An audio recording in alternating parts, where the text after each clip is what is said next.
Sampurasun Balat Kota, selamat datang di acara IDFest 2020. Sebelum memasuki presentasi, tanpa mengurangi rasa hormat ini, kami ucapkan terima kasih dan selamat datang kepada juri yang terhormat, tim teaching yang terhormat, tim dosen yang terhormat, teman-teman marketing communication 2020 yang kami banggakan, serta keluarga besar dari Mahkota Bumi.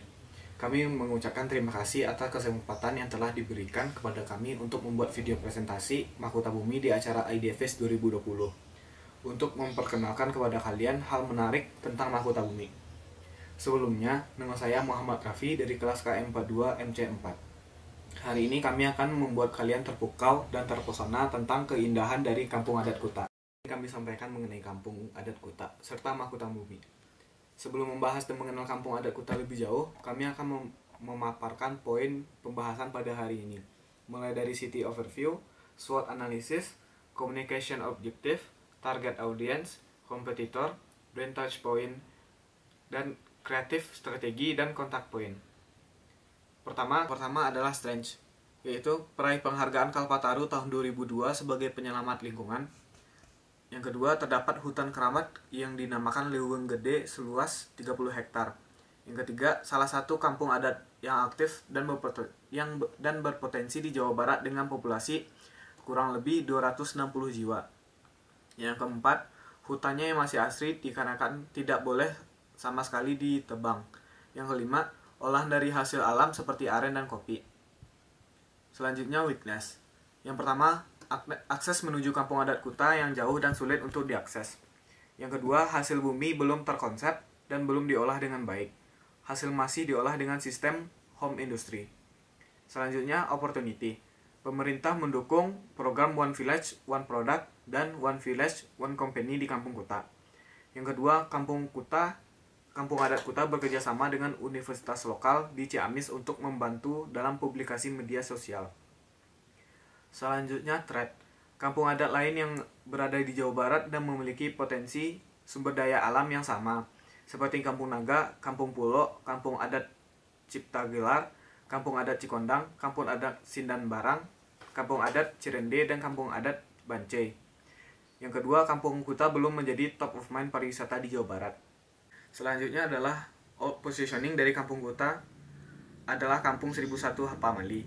Karena banyak sekali orang mengenal Kampung Kuta sebagai Kampung 1001 Pamali atau Pantangan, sehingga masyarakat lebih mengingat tentang sisi mistis Kampung Kuta.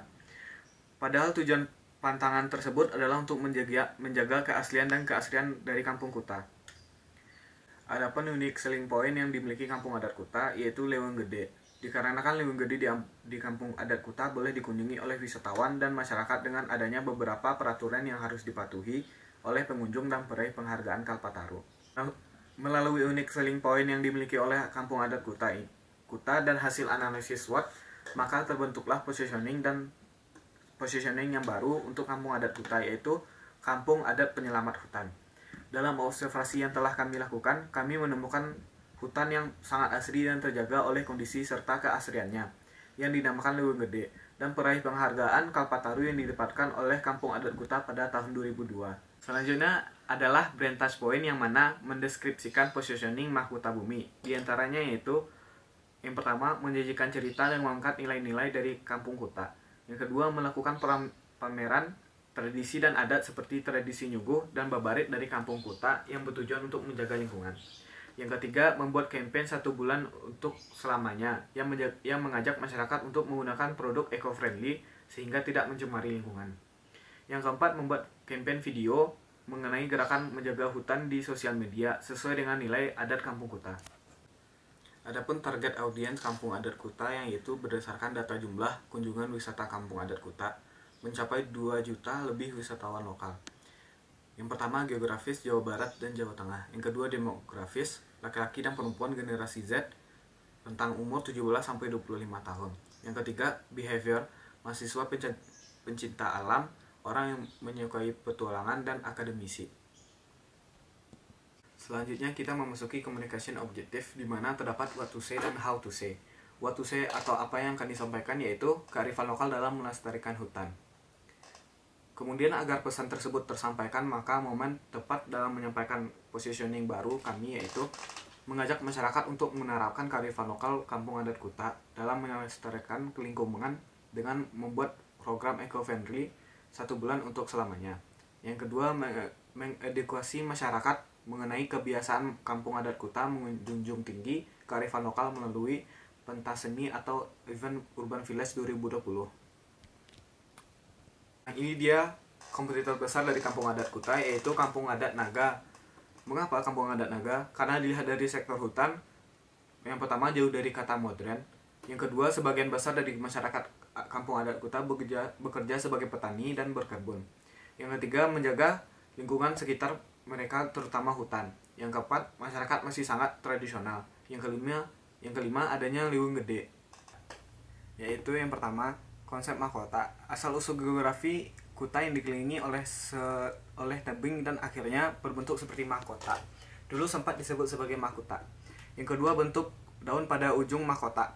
Mengangkat potensi alam yang kita bawa, yaitu hutan liung gede dan segala nilai adatnya untuk menjaga alam. Yang ketiga, bentuk 2 tangan yang sedang mengangkat daun.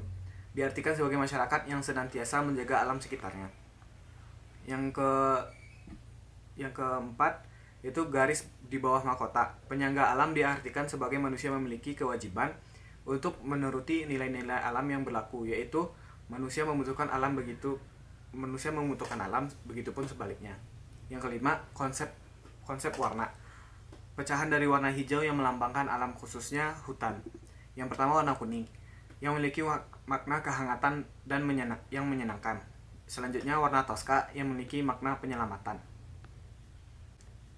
Selanjutnya adalah konsep maskot. Yang pertama, maskot yang berbentuk menyerupai bumi merupakan nilai-nilai yang kami angkat dari kampung Kuta difokuskan untuk menyelamatkan bumi.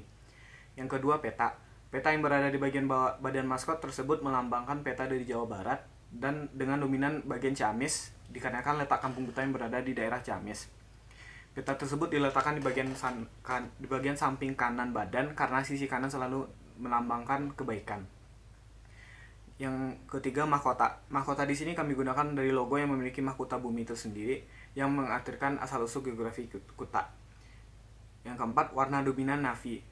Warna navy memiliki arti menarik perhatian dan membangun suasana. Yang kelima, warna toska di peta Kuta. Warna toska berarti menyembuhkan dan mengendalikan emosi. Yang keenam, aksara. Dengan menulis aksara yang mengartikan kita Kuta, di sini menampilkan ciri khas Kuta. Selanjutnya, multisensory effect di brand activation meliputi: yang pertama, tes. Pengunjung dapat merasakan kuliner khas kampung adat Kuta yang menggunakan bahan-bahan gula, aren, dan kopi. Yang kedua, smell. Pengunjung dapat mencium aroma kopi saat mendatangi stand mahkota bumi. Yang ketiga, touch. Pengunjung dapat melakukan interaksi dengan cara bersentuhan di booth kampung adat Kuta saat permainan game dan menekan tombol. Yang keempat, sight. Dalam booth kampung adat Kuta, para pengunjung dapat menyaksikan berbagai macam booth kreasi dari mahkota bumi seperti art installation, berbagai macam permainan, booth kuliner, serta foto booth.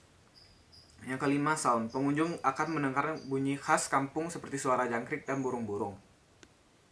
Selesai sudah pembahasan materi dari mahkota bumi. Saya Muhammad Rafi mengucapkan terima kasih, dan saya juga ingin meminta maaf jika selama presentasi ada perkataan dan perilaku yang kurang berenakan.